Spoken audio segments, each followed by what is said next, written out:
Listo.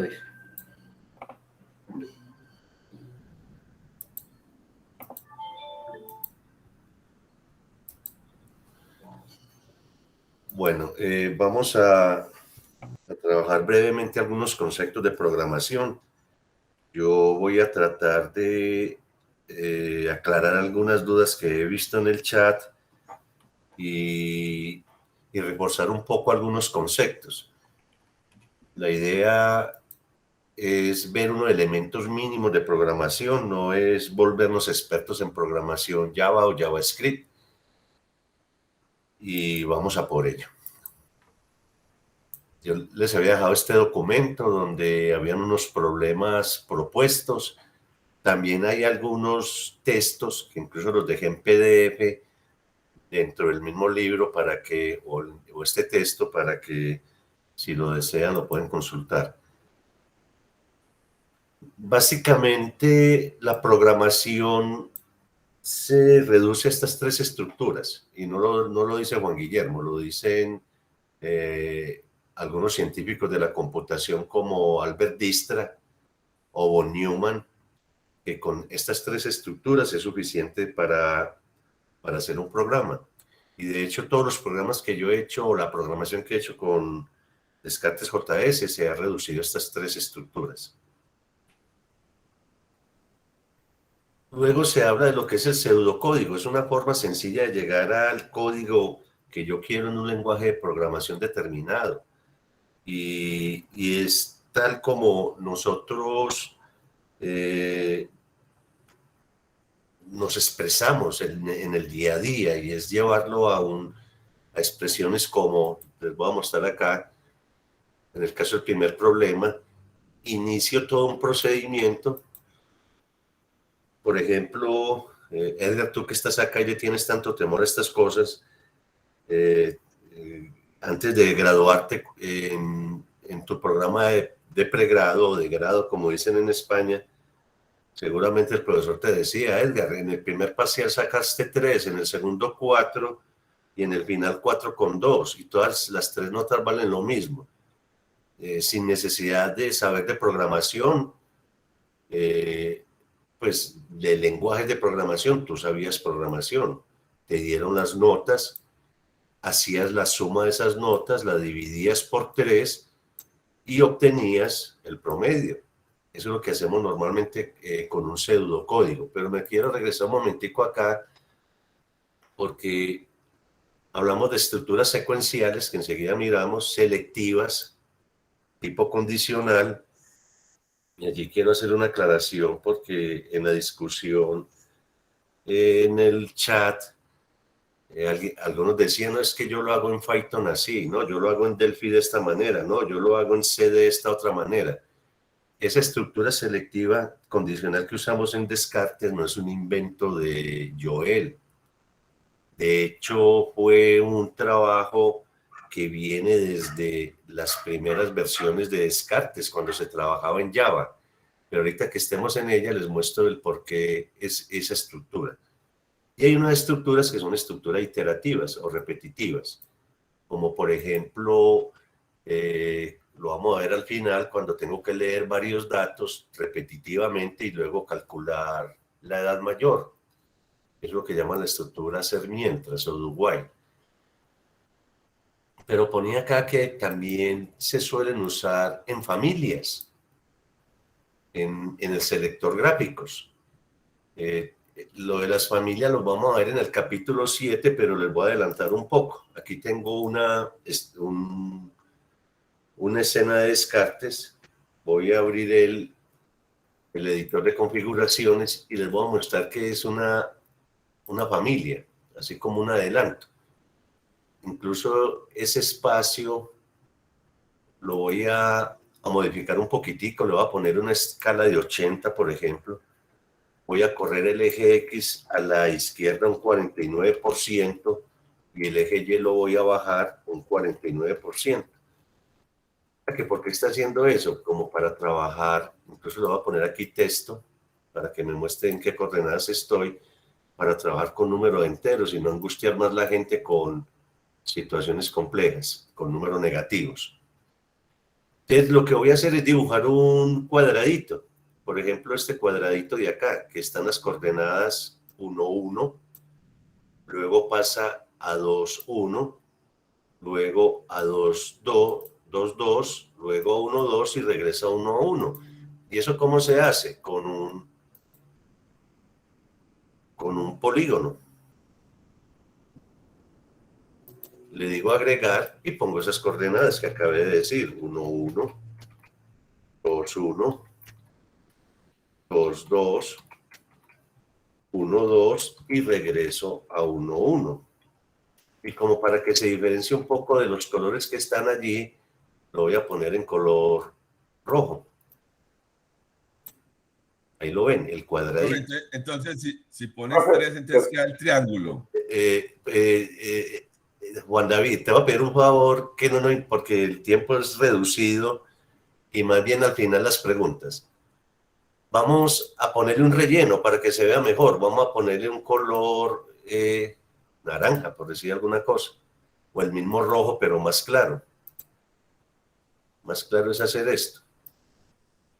O sea, aquí lo tenemos. Ahora, si yo quisiera este cuadradito repetirlo 3 veces, utilizo algo que se llama familia. Y familia, aquí active familia.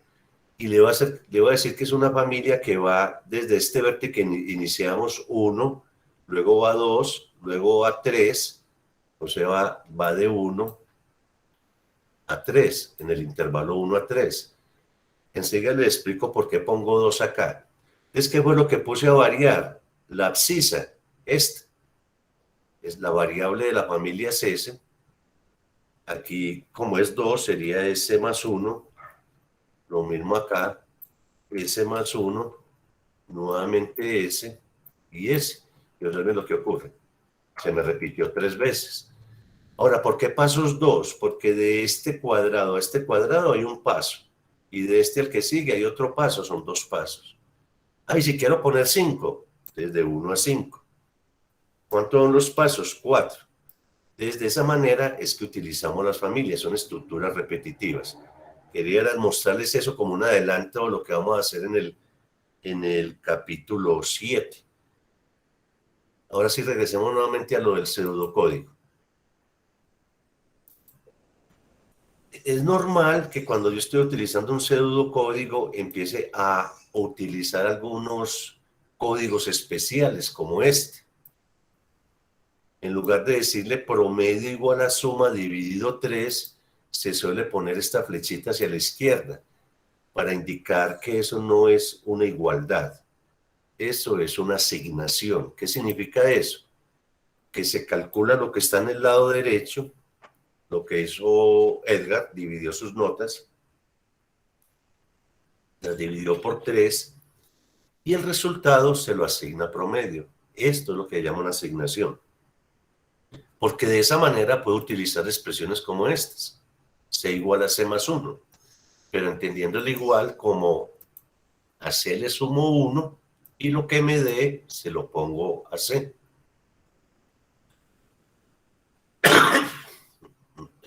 Ofrezco excusas por, insisto, no estos de COVID, estos de fumador. Algunos programas, lenguajes de programación como Pascal o Delphi, en lugar de poner un igual, ponen este 2 puntos igual, que Descartes también lo acepta. En lenguaje C se suele utilizar este, slash igual. O sea, siempre buscando que el usuario no se confunda, no se trata de igualdades. Y aquí está cómo se programa en Descartes. Hay unas asignaciones secuenciales, nota 1 igual a 3, nota 2 igual a 5, nota 3 igual a 2,5, suma las notas y luego al promedio se le asigna esa división. Luego vimos, hay unos problemas propuestos. Por ejemplo, está la fórmula de Herón, que utiliza la raíz cuadrada, cosas de matemáticas que yo entiendo a Chema cuando decía que veía muchas cosas de matemáticas.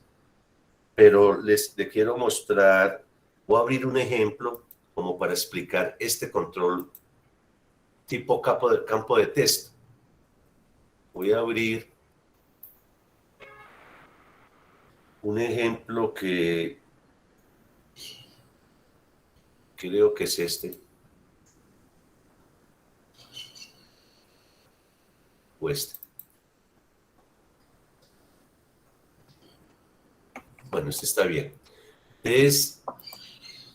Normalmente se suele poner campos de texto para ingresar datos. Esos controles campos de texto son estos que tengo acá.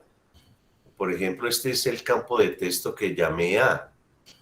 Está en el espacio de 1, están estas coordenadas a 220 píxeles a la derecha y 60 píxeles hacia abajo.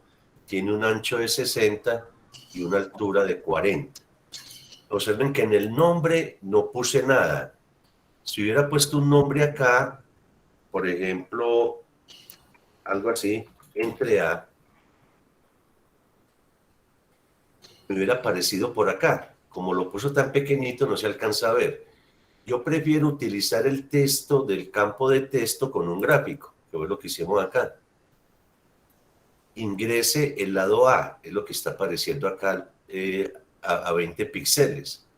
Pero si yo quito eso, lo voy a ocultar con una variable que vale 0. Todas las variables que yo ponga acá en dibujar sí por defecto es 0. No me aparecería el texto. Entonces, puedo usar si yo lo deseo, tal como está allá, en el nombre ingresa el lado B. Obviamente este control ya no lo voy a llevar hasta este extremo, lo pongo aquí al inicio, pongámoslo en 20. Y 60, como está muy pequeñito, le puedo poner 350, por ejemplo, de ancho. Ahí me aparece, ingrese el lado B. De pronto me exageré con el ancho, pongámosle 300. Y alguien dirá, bueno, pero es que el texto es muy pequeñito con respecto a los que vienen acá. Puedo utilizar en el tamaño de la fuente, ponerle, por ejemplo, 22. Incluso puedo cambiar el color de la fuente. Me va quedando mejor. Le puedo cambiar el color de la etiqueta. Vamos a ponerle un color naranja, por ejemplo. Un naranja más oscuro. Para que cambie este color de la etiqueta. Y le cambio el color a la letra. Lo puedo poner blanco. Y puedo ir decorando mis campos de texto. Yo estoy esperando a los lados de un triángulo y que no sean decimales. Le voy a poner que 0 decimales. Y aparece. Es que es muy maluco que aparezca ese 0 porque tengo que borrarlo y meter el valor o ingresar el valor luego de borrar el 0. Si lo deseo, en el valor puedo poner este valor con una cadena vacía. Y me aparece de esta manera. Pero es que a veces es tan complicado en un dispositivo móvil ingresar el dato acá. Eso es cierto, porque a veces en el dispositivo móvil me aparece montado el teclado. Entonces, esta es una de las nuevas, digamos, de las novedades que trae Descartes, la posibilidad de incorporar un teclado. Voy a incorporar un teclado de 7x2. Le digo aplicar. Cuando yo hago clic acá, me aparece el teclado. Es que quedó montado. Entonces pongo en la posición del teclado, le digo que me lo ponga 100 píxeles abajo acá. Y de pronto es más cómodo, cuando hago clic acá, ingresar los datos del lado A. Pues aquí me equivoqué. Voy a ponerle 3, Enter. Aquí le voy a poner 4, Enter. Y a este le voy a poner 5, el famoso triángulo 3, 4, 5, el área 6. Entonces son maneras de modificar el campo de texto. Lo que quise llamar este problema, creo que es el problema 2, o el ejemplo 2, para que vieran cómo se puede modificar, cómo puedo decorar, si lo deseo, mi campo de texto, que esto está muy grande para esos numeritos, entonces puede ir reduciendo el tamaño del campo de texto. el ancho, pongámosle 200. Y así lo voy organizando como yo quiera. Es esto para los campos de texto, que pueda ingresar los datos con el teclado o simplemente lo hago como normalmente lo venimos haciendo, pero al menos darle cierto decorado. Vice, perdón, una precisión en el valor cuando se ponen las comillas para que el campo quede vacío. En programación también es importante tener en cuenta que es lo mismo que habíamos comentado en la clase pasada de los puntos y las comas y el punto y coma. Tienen que tener mucho cuidado porque esa comilla simple es condicional dependiendo de la parte donde lo estén colocando o el uso de comilla doble. Si colocan mal las comillas, eso les puede anular que se ejecute el programa, para que lo tengan muy en cuenta. Muy bien. Entonces, regresando nuevamente acá al texto, entonces aquí estaba el primer problema, creo que la mayoría lo hizo sin ningún inconveniente. Aquí está el ejemplo que acabé de mostrar, pero no está con el teclado activado.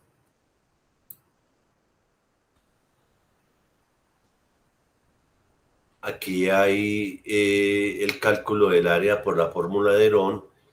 Luego vienen los números aleatorios y se tenía este ejemplo donde se generaban números aleatorios. Y les quiero mostrar, aquí está, calcula la distancia, dibuja los puntos y les quiero mostrar un segundo ejemplo que recoge tanto este ejercicio que está acá como el de la fórmula de Herón, que lo llamé, lo voy a abrir acá, problema ejemplo 1. O sea, después de comprender lo que les voy a mostrar ahora, yo puedo hacer un ejercicio distinto. Por ejemplo, en lugar de generar este segmentico que está aquí a la derecha, voy a generar un triángulo. Bueno, me quedó el triángulo muy... Este sí está mejor, voy a ampliarlo, este triángulo. Se generan los puntos A, B y C en forma aleatoria, enseguida miramos cómo se hace eso, y por la fórmula de Herón se calcula el área.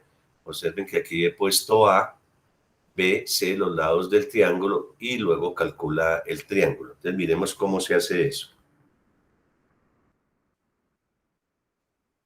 La escena es de 970 píxeles por 550, los espacios, hay un espacio de fondo que está en color blanco, incluso se puede haber dejado todo transparente, de tal manera que si lo inserto en un libro se vean como estos recuadros en una forma casi que separada, incluso los podría separar. Un espacio E2, que es este que está acá, que tiene un ancho del 30%, saben que el ancho es más pequeño, la altura del 100%, se le puso un color de borde de este color azul cielo y un radio de borde. Allí es donde vamos a poner todos los datos y los controles. Y un espacio E3, si este es del 30%, este lo pusimos del 70%. Lo que les decía es que si lo quiero separar un poco, podríamos poner X en 32% y este en 68%. El ancho. Y me queda separado, de tal manera que cuando, bueno, en el espacio 1 le quito los ejes, si yo lo pongo en una página web o lo pongo en los libros interactivos, parecieran que fueran dos escenas separadas. Bueno, se le puso una escala al espacio de 3 de 20 para que se vea como lo aprecian acá. En fin, y se le cambiaron colores a la malla o lo que llaman la red, también colores a la red 10, la que va mostrando de 10 en 10, un color verdoso, y también a los ejes. Controles. Generar un triángulo es este control tipo botón que aparece acá. ¿Y qué es lo que hace ese botón cuando le digo generar un triángulo? Primero, pues se le hizo un color de fondo con un tipo de letra, y recuerden que con este border, con este estilo extra, puedo ponerle el radio de borde, el color, aquí es casi un azul cuando yo paso el ratón por encima. También puse una sombra al botón que se hace con esta instrucción shadow, que es sombra box color. Le puse 888 y un flat que ya les había explicado qué significaba. Pero miremos qué hace cuando yo le hago clic acá. Les voy a abrir este parámetro, lo que ejecuta con esto. De lo que le dije es que genere la abscisa del primer punto y la ordenada del mismo primer punto. Resulta que este eje X, el mínimo valor está en menos 17, acá, incluso menos 15, menos 16, perdón. Y el máximo valor está a más 16, incluso aquí hay que corregirlo. Y la ordenada, el mínimo valor es menos 12 y el máximo valor es de más 12. Entonces, ¿cómo lo generamos? Este random no es random paréntesis chema, es RND solo. Me genera un número aleatorio que está entre 0 y 1.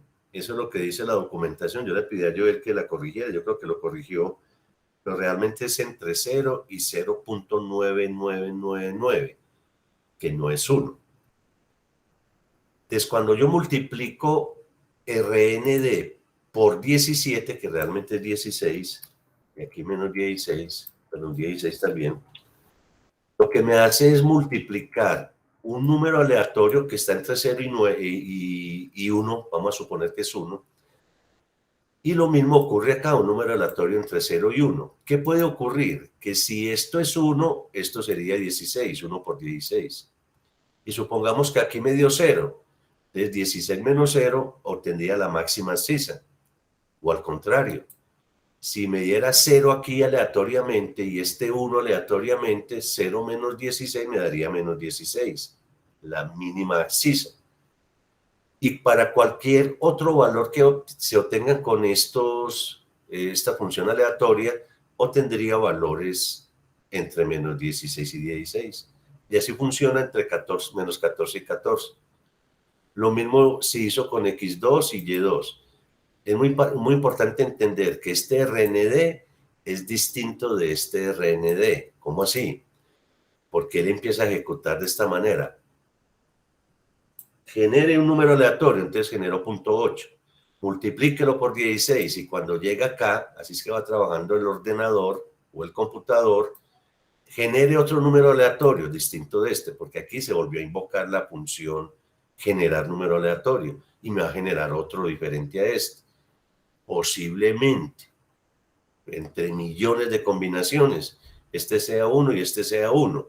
Entonces me daría 16 menos 16 igual a 0. Este muestra igual a 1 tiene una intencionalidad que enseguida miramos.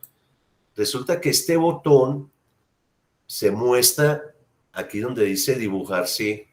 Bueno, aquí no lo tenemos, pero supongamos que si le hubiera dicho muestra igual a 1, perdón, muestra igual a 0, significa que el botoncito que ustedes ven aquí al lado izquierdo se muestra porque esta variable que no hemos definido es 0.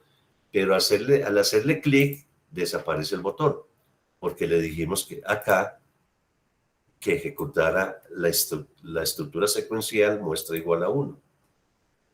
Pero para el ejemplo que tenemos no es necesario. Entonces, ¿qué es lo que hace? Luego de generar estos números aleatorios para las abscisas y ordenadas, aquí en gráficos le dije que primero, pues que me muestre aquí en el espacio de 1 triángulos aleatorios, en el espacio de 1. Luego le dije que me dibujara los segmentos. ¿Cuáles segmentos? De X1, Y1, X2, Y2, que ese es el segmento que va de A a B, o que es el segmento C. Lo mismo hicimos con otros dos segmentos, muy similar a lo del ejercicio que estaba en el texto. Luego dibujé, bueno, y le dije que me pusiera el texto. y le fui poniendo colores diferentes como para diferenciarlos. Los puntos X1, Y1, todos están en color rojo, que ese es el punto A, X2, Y2, punto B, y X3, Y3, punto C. Y vienen estos textos que aparecen acá. Ese texto, lo voy aquí a ampliar, el texto A dice A igual, así aparece, A igual. Pero cuando yo quiero que me aparezcan los valores de la abscisa y la ordenada, siempre los debo poner entre corchetes. Los valores de variables deben estar entre corchetes. Ay, ¿qué pasa si yo no pongo corchetes? Y lo pongo así, pues así me va a aparecer. Así me va a aparecer X1 y Y1. Entonces debe aparecer, debe ponerse entre corchetes. Luego viene el botón calcular el área. Ahí viene la fórmula de Herón. ¿Qué decía la fórmula de Herón? Primero, yo debo conocer los lados. ¿Y cómo conozco los lados? La fórmula de la distancia. Raíz cuadrada. Esta es una función que tiene Descartes, que tienen todos los lenguajes de programación. Ese QRT, square root, es raíz cuadrada. Y entre paréntesis pongo la fórmula de la distancia. Y de esa manera calculo A, calculo B, calculo C. Luego hallo el semiperímetro, la suma de los lados dividido 2 y luego aplico la fórmula de Herón. Este muestra 2 es para decir de aquí en gráficos que cuando muestra sea mayor que 1, dibujar sí, muestra mayor que 1, dibujar estos textos. Dibujar, observen acá, calcular área A. Esta es una expresión que tiene Descartes que me dice ponga el color, el mismo color verde que estaba por allá. Este 8A es verde. Y entre estas otras llaves, lo que yo quiero que me escriba, A igual que, entre corchetes, el valor de la variable A, que es el lado, y luego una U que significa unidades. Ah, es que yo me enredo mucho con los colores, entonces por ahora déjelo así. A igual. Mientras que vamos aprendiendo un poquitico cómo poner colores. Luego vamos a ver en textos que hay otra manera de hacerlo. No, yo lo voy a poner mejor de esta manera porque no me quiero enredar con ese formato de colores tan raro. Yo lo puedo hacer, no hay ningún problema. Lo importante es entender que C igual y entre corchetes C es el valor de la variable C y esta U significa unidades. En el amo del triángulo calcula el área, igual me aparecieron los valores, solo que no me aparecieron con colores. Y finalmente me aparece el área que la calculamos acá, cuando le dijimos en esta parte calcular el área, por fórmula de Herón, desaparece aquí, área igual entre corchetes para que me dé el valor del área, y esto es para que ya lo he explicado alguna vez, slash pesos, es muy similar a lo que hacemos con lates o con cates. Entre llaves puedo utilizar una formulita para que me aparezca U al cuadrado. U circunflejo 2 es U al cuadrado o U potencia 2. Y este slash pesos es para decir que es una fórmula tipo lates. Y así me lo escribe acá. Muy bien, para eso vamos avanzando. Vamos a lo del condicional, que algunos tuvieron problemas. No se entendió bien esto. Yo quiero aclarar algo. Voy a ir aquí, voy a abrir, esto se los dibujé a Chema, Marisol y algunos que están en discusión. ¿Cómo funciona un condicional? Es una decisión, una estructura de decisión o selectiva. Entonces, supongamos que n es igual a 18, para los cieguitos. Esta secuencial, a n le asigno el valor de 18. Y aquí viene una pregunta que a veces nos hacemos. ¿Será n mayor que 30 con este interrogante? Si eso es cierto, la respuesta es que es mayor que 30. Si este condicional, si esta comparación no es cierta, la respuesta no es mayor que 30 y muestra la respuesta. ¿Y eso cómo se codifica en Descartes? Lo que está en naranja es la comparación. N mayor que 30, el interrogante. Lo que está en azul es si es cierto, es lo que va a obtener, es mayor que 30. Lo que está en verde, si no es cierto, va a obtener la cadena de caracteres o el string, no es mayor que 30. Ambas acciones se separan con estos 2 puntos que algunos le olvidaban. Acción para sí, acción para no, 2 puntos. ¿Y qué ocurre con nuevos resultados? Se lo asigna la variable que invocó el condicional a respuesta. Les decía, esto no es un invento de Joel, no es un invento de Descartes. Desde las primeras versiones de Descartes se utiliza este código. Entonces alguien dirá, bueno, entonces por allá en las primeras versiones de Descartes inventaron un código raro, complejo. No es así. Yo sé que algunos trabajan con C, otros trabajan con Python y la estructura es distinta. Resulta que eso viene del Java. Las primeras versiones de Descartes fueron en Java. Y eso se conoce como el operador ternario. Obsérvenlo acá. Cadena, ¿qué hacer? Esta es una variable de tipo cadena. Temperatura mayor que 25, interrogante. Si es cierto, a la playa. Si no es cierto, esperando el buen tiempo. Aquí utilizan comillas dobles. ¿Y qué pasa con estas respuestas? Se le asigna a la variable que invocó el operador ternario. Ah, pero es que Java era muy complicado. No, en JavaScript ocurre lo mismo. Recuerden que estamos trabajando con una versión JavaScript de Descartes. También se llama operador ternario. Y observen cómo se codifica. La variable status, al menos tenemos la ventaja en Descartes, que no tenemos que definir variable. A status se le asigna que si la edad es mayor que 18, adulto, aquí ya sí empiezan a utilizarse las comillas simples. Ahora entienden por qué las comillas simples en Descartes. No es un capricho, es del mismo JavaScript.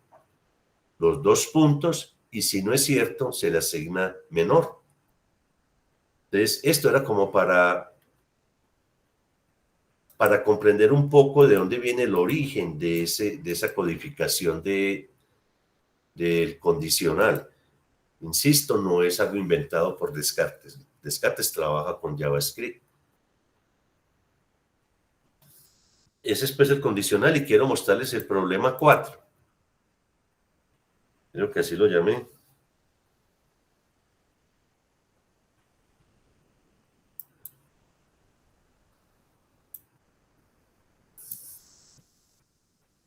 Que ya algunos lo hicieron bien, sin ningún problema. Regreso pues al que teníamos acá, hallar el mayor número. ¿Y cómo funciona el condicional? Cuando yo ingreso un valor acá, recuerden que todo esto lo puedo cambiar.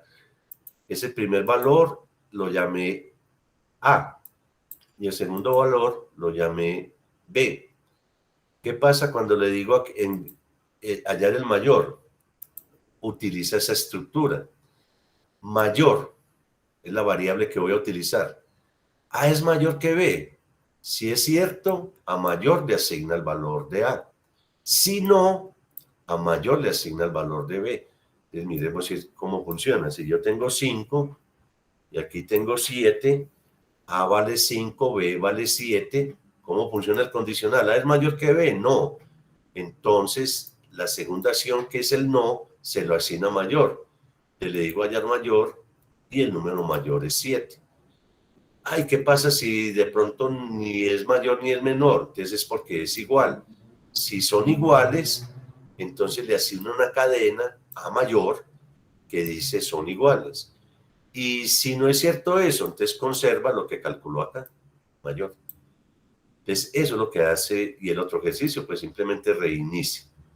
Pongámosle 5 y hallar mayor. Son iguales. ¿Por qué? ¿A es mayor que B? No. Como no es mayor que B, le asigna B. Pero aquí compara, ¿A es igual a B? Sí. Entonces escriba son iguales. Ese es cómo funciona el condicional. Muy bien, voy a abrir aquí el problema 7b para ir terminando y escucharlos a ustedes porque seguramente tienen muchas cosas. Observen este programa, ejercicio donde se pide el nombre de 3 personas y sus edades. Y una vez ingresados todos los datos, se calcula la persona de mayor edad es esta que tiene 32 años. Pero más allá de eso, porque ustedes ya no pueden estudiar, es como se pusieron estos textos y quería centrarme un poquito en ello. Por ejemplo, esta persona 1, texto persona 1, lo puse, incluso voy a habilitar el texto para que miremos cómo funciona. Lo puse por acá en menos 5.5 y 4. Bueno, más o menos por acá. Ahí empieza persona 1. Cuando yo empiezo a conocer las familias, es posible que yo no tenga que repetir luego por acá, como por aquí aparece la persona 2 y por aquí aparece la persona 3. Aquí lo podía haber utilizado como una familia. ¿Cómo así? O sea, le voy a decir que ese va de 0 a 2, porque tengo 3 títulos con persona. Y pasos 2, porque de 0 a 2 hay 2 pasos. Y le voy a decir que utilice la variable s en lugar de este 4, o algo así como 4 menos s. Para diferenciarlo le voy a poner un color, por ejemplo el color turquesa, y un borde, así como está acá. O dejémoslo así. Observen que me apareció persona 1 y me apareció persona 2 por acá. Entonces, de pronto es porque a esta S me faltó multiplicarlo por S. Es que no se ve. No se ve porque habría que eliminar este persona 2 y este persona 3. Es una manera de generar títulos. Bueno, es que aparece persona 1 para todos. Entonces aquí le debemos decir persona S. Y si va a aparecer de esta manera. Y los decimales habría que borrarse. Es formas de utilizar las familias. Me está apareciendo persona 0, entonces S más 1. Persona 1, 2, 3. Ahora miremos cómo es que se calculan las edades. En alguna parte dice calcular y observemos que va utilizando también el condicional. Como son 3 edades, si la edad 1 es mayor que la edad 2 y también es mayor que la edad 3, entonces el nombre del mayor es N1, que es este. Hago todas las combinaciones posibles. Si la edad 2 es mayor que la de 1 y mayor que la de 3, entonces el nombre del mayor va a ser este, N2. Y así lo mismo con N3. Si no, se conserva el nombre del mayor que haya calculado en alguna parte. Lo mismo ocurre con edad. Y luego es cuestión de mostrar. Y finalmente, ya para terminar, ¿qué pasa cuando tengo varios datos? Voy a abrir acá el siguiente ejemplo. ¿Qué pasa cuando tengo una gran cantidad de datos? Yo les voy a quitar, yo creo que lo mejor, bueno, en definiciones se le explicó cómo crear un vector. Y lo voy a hacer todo desde el principio. Voy a borrar estas definiciones para que me entiendan. Entonces, voy a crear un vector porque voy a tener varios datos. Y ese vector le voy a poner un nombre. Bueno, lo voy a ver eso desde el principio. Lo voy a llamar E de edad. Aquí me aparecen los valores. Entonces aquí yo puedo poner 32, aquí puedo poner 21, luego seguir poniendo valores del vector. Varios valores. Este es el elemento 3, este es el elemento 4, el elemento 5, el elemento 6, le voy poniendo todos los valores y el tamaño del vector le puedo poner 100, porque de pronto tengo 100 registros. Y aquí voy almacenando los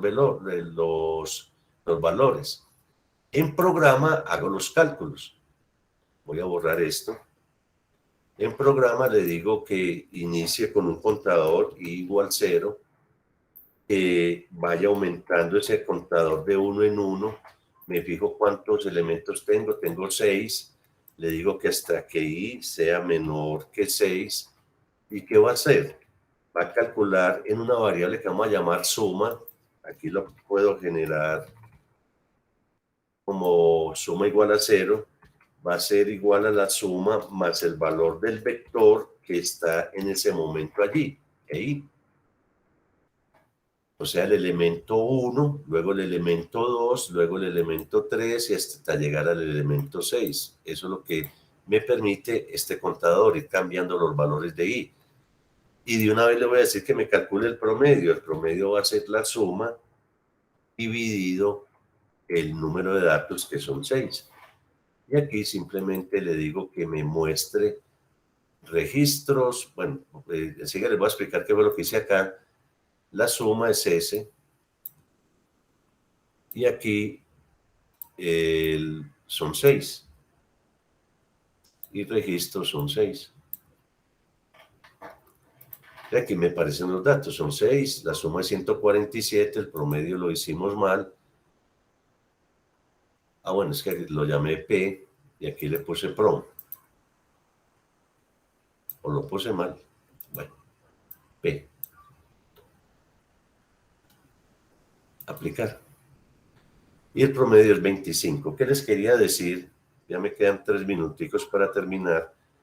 Es que yo puedo hacer eso en un texto, por ejemplo acá, y tener las edades guardadas en un archivo de texto.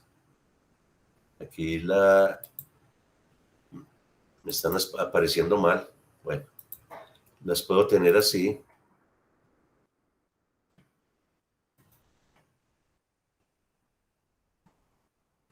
Tenía mal guardada.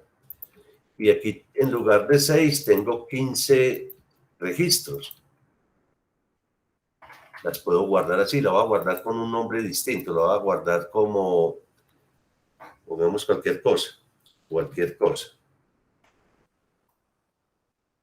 Tengo 15 registros y un primer registro que es para el elemento 0, Descartes y JavaScript. Cuando definen vectores empiezan con un primer elemento que es el elemento 0.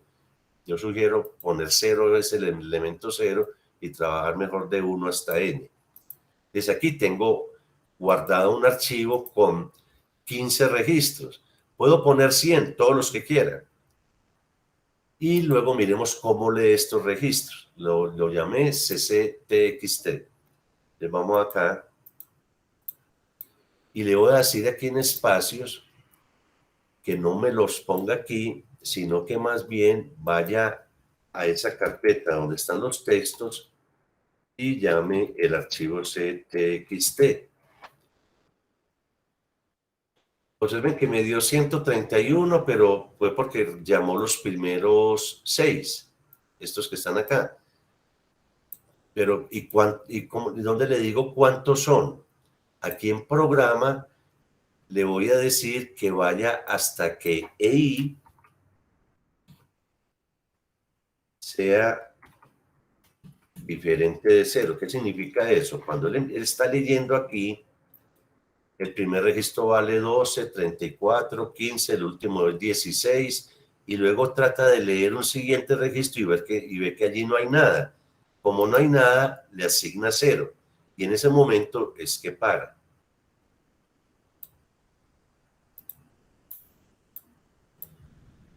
Y aquí los registros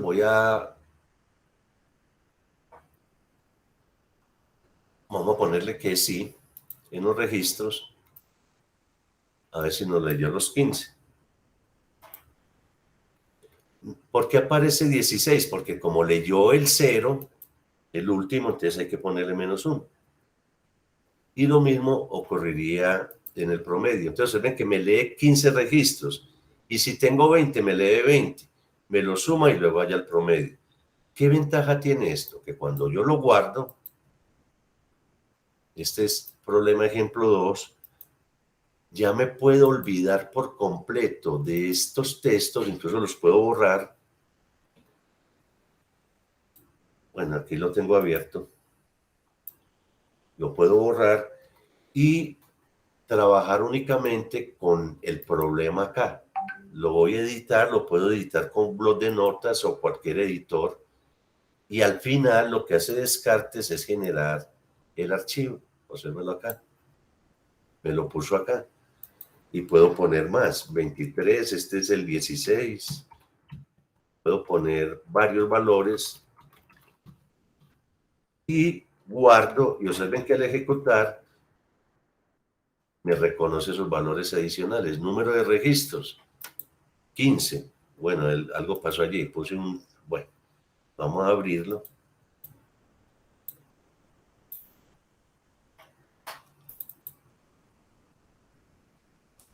Y miremos dónde es que me está fallando. SS más I, e I es diferente de 0, debe haber parado en 15.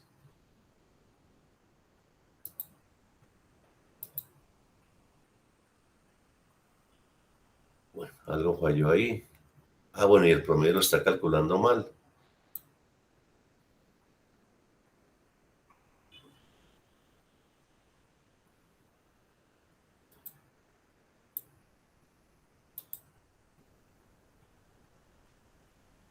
Vamos a decirle guardar a ver qué es lo que nos está guardando, porque nuevamente aparece textos acá y no me... Ah, bueno, es que de pronto en alguna parte no había grabado. Y lo puse donde no era, era aquí. CC, TXT, ahora sí. Pero son errorcitos que se suelen cometer por estar mirando el reloj. Entonces miremoslo nuevamente acá y ahora sí me aparecieron los 26 registros. Eso es lo que quería mostrarles hoy, un poco rápido. Qué pena, Juan David, no te atendí a tu pregunta al principio, pero ahora sí regreso acá y te escucho. Bueno. No, no, ya entiendo por qué, mi querido profesor. No, pues usted ya me explicó ahí lo de los triángulos, pero si yo tenía una duda puntual, ahí aparecen dibujar sí y activar sí. ¿Cuál es la diferencia? Ah, correcto. Por eso no he suspendido la presentación. ¿Qué ocurre? Cuando yo tengo un control, lo voy a poner acá, un control cualquiera, puede ser tipo texto, tipo pulsador, el que ustedes quieran. Dejémoslo botón. Lo voy a poner en cualquier parte, incluso pues dejémoslo ahí. Y lo voy a llamar el botón Wanda. Aquí me está apareciendo el botón Juan. En cualquier momento, dibujar sí. La diferencia es que si la variable que está acá, por ejemplo, pp, es 0, no lo va a dibujar, observa, no lo dibuja. Me hizo quedar mal. No debería dibujarlo. Dibujar sí, pp igual, por decir algo, 4. Pero, Y activo sí. bueno, vamos a ponerlo más bien en el interior. Ahí hay algo raro, no debería dibujar. Bueno, ahí no lo dibujó. Si no tuviera esto, ahí sí lo dibuja. Pero bueno, está curioso lo de la fila sur. No debería dibujar. Y activo sí, es que, observa que yo puedo hacer clic. Mira cómo se mueve el botón.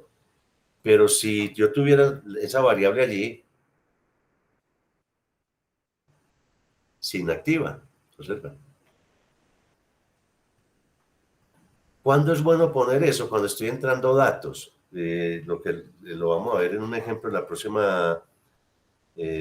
la próxima sesión, que te pide, dígame cuál es la capital de Turquía y pone varias opciones.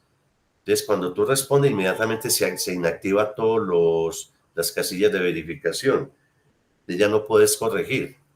Allí es donde es útil este inactivo sí. Muchas gracias. José María.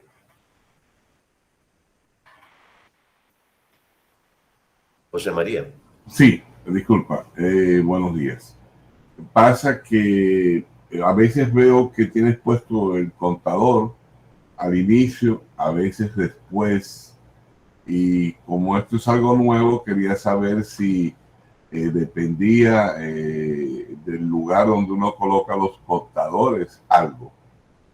El famoso muestra igual 1, ¿no? Me refiero a eso como contador. Si tengo que estudiar, si lo pongo antes de las instrucciones o después de las instrucciones. Es lo que quería. Es una buena pregunta, Chema. Eso depende. Pues, lo importante es que nosotros entendamos la estructura de las herramientas.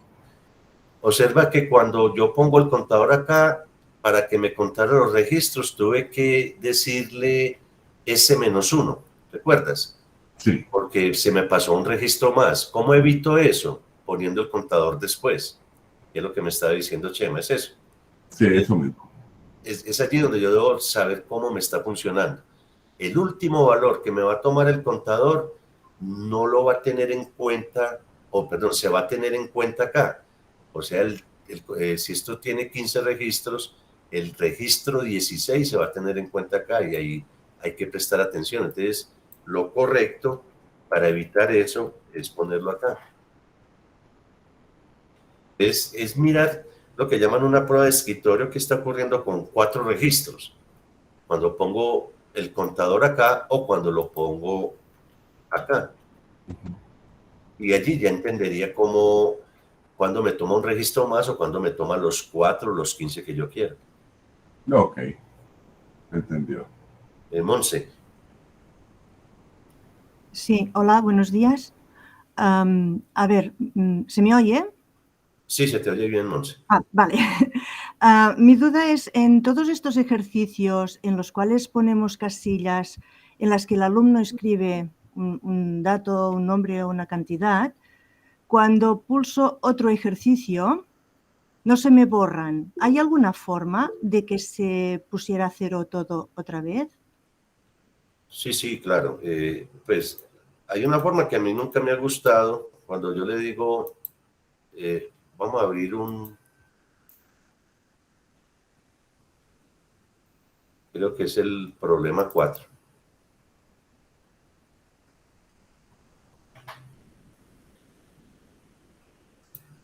Acá. Cuando yo le digo o defino este otro ejercicio, hay 2 maneras. Una manera es decirle inicio y borra todo lo que está allí. En acción decirle inicio. Por ejemplo, aquí tengo 32, aquí cualquier cosa, hallar el mayor. Y cuando le digo otro ejercicio, me borró lo que tenía allí. Vale. O lo pone en 0. Aunque a mí me gustaría más de inicio decirle calcular y aquí todas las variables, que entre otras cosas, ¿cuáles son? A y B. Todas las variables, dejarlas en 0. Y si son cuadros de texto, observen que aquí le digo muestra igual a 0, me gusta más que el cuadro de texto quede vacío que con un 0. Observa lo que va a ocurrir. Entonces aquí todas las variables las pongo en 0 o las pongo en vacío. Aquí voy a poner cualquier valor. Y cuando le digo otro ejercicio, observa que me quedó todo limpio. Vale, de acuerdo.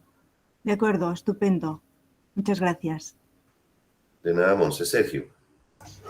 Sí, buenos días. Quisiera preguntar si existe un compendio o un listado de instrucciones que se puedan usar en Descartes JS.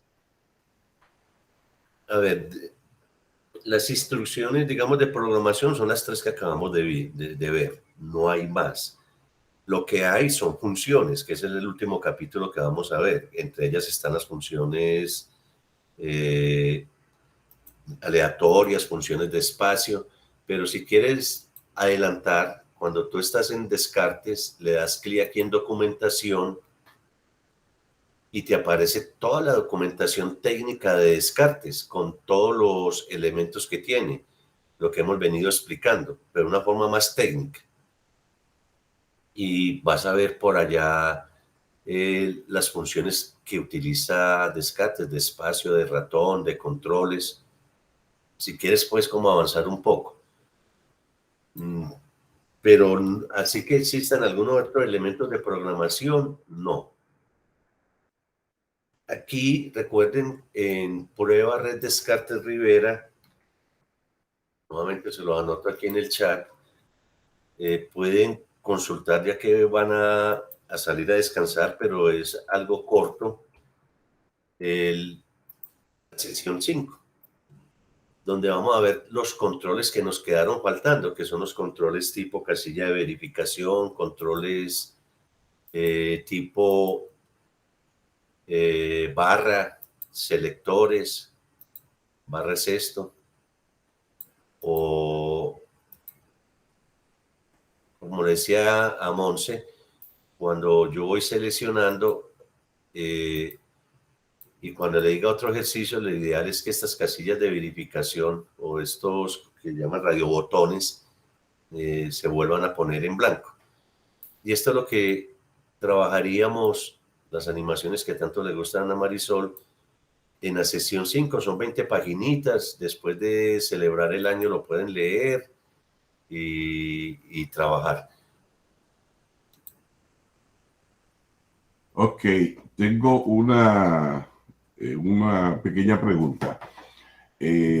Cuando estábamos haciendo un ejercicio, tú nos mostraste cómo podíamos validar si un número era negativo o no. Yo he tratado de hacerlo en la entrada de los datos de las edades, para que el número no fuera una edad mayor que, digamos, 100. Pero realmente no me funciona para uno, pero para los otros no. En algún momento vas a tocar el tema validación de datos. Sí, eso se puede hacer con programación. Sí, no, he estado tratando de hacerlo programando dentro de la propia, pero hay casillas las casillas parámetros, evaluar, todas las he estado usando, pero cuando voy a la documentación, como tú dices, es tan técnica que realmente no me funciona para yo poderlo comprender. Y cuando voy a los enlaces, me pone un interactivo, pero en el interactivo no veo la estructura para poderla analizar. Por eso te preguntaba si en algún momento vamos a tener algo de validación. Sí, pero de entrada mira la variable acá. Una primera opción es decirle que cuando el usuario, pues que el mínimo valor que acepte es 1, ¿sí? O sea, que cuando yo ingrese acá, y el mínimo valor es 1, si utilizo menos 32, me lo vuelven 1. Esa sería una alternativa para controlar que no ponga números negativos. La otra es poner un mensaje que diga, por ejemplo, pues cualquier cosa o no.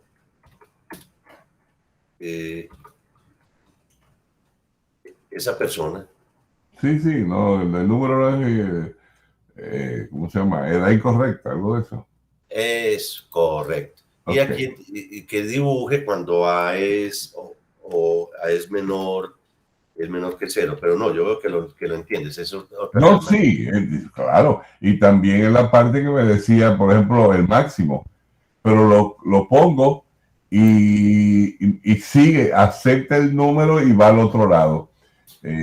Hay una cuestión, si usamos el tabulador para ir de campo en campo, los campos tienen que estar ordenados en la misma forma en que uno va a entrar los datos en el campo de controles. ¿En dónde? ¿En parámetros? O sea, no, es una cosa lógica, que cuando vamos a utilizar, si tenemos varios campos, por ejemplo, ingreso el primero, el segundo, y uso el tabulador, si tuviera 3, me iba a ir al campo de acuerdo al orden en que yo los tengo escritos en controles. Así que tengo que tener cuidado a la hora de poner los controles que estén en el orden en que yo necesito para que el tabulador vaya a ellos. Ya, ya. Pero recuerda que los controles yo los puedo poner donde quiera. Yo puedo... Claro, sí, pero es que es para los demás, no para mí, ya yo lo puse. Es para los demás que tengan en cuenta que cuando van a usar el tabulador va a... Porque al principio me haré los pelos, después dije, no, tiene que ser que esté en función del orden y ahí mismo estuvo. Correcto. Gracias, Guillermo. Es de práctica, Chema. Aquí estamos dando, pues, digamos, como los elementos mínimos, pero uno puede hacer maravillas con esto, la verdad. Puede hacer maravillas. Más adelante lo van a ver, lo van a evidenciar. Estamos en esos pasos iniciales. Cuando lleguemos al capítulo 7, por ejemplo, de familias, vamos a hacer, digamos, las primeras aplicaciones que a ustedes les podría ocurrir. Ahora simplemente son elementos mínimos. Ok, gracias. Bueno, aquí ya estamos llegando al final. Yo no sé si ya miraron el arbolito de Navidad que les compartí. Sin embargo, los voy a compartir por acá. Sí, señor, muy bonito. Gracias. Feliz Navidad. A ver dónde está. Ya me olvido. Sí, aquí está Navidad 2021. Enseguida les pongo el enlace. Lo que hice desde el 2017, estamos diseñando el arbolito de Navidad en la red educativa digital Descartes, y por cada uno de estos adornos pues aparece una cosa distinta. Pero lo que quise fue también incorporar los árboles anteriores para que no se perdieran, del 2017, por ejemplo, o el del 2018, que era armando el árbol, armando el arbolito. El del 2019, con adornos animados.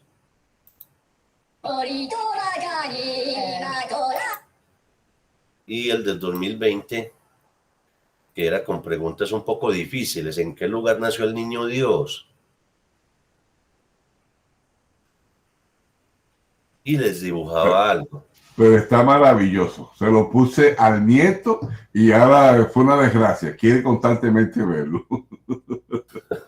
Entonces aquí les dejo, para los que no lo alcanzaron a ver, el enlace. Y de verdad, desde la red educativa digital Descartes de España, de Colombia y de la institución universitaria Pascual Bravo, nuestros mejores deseos para todos.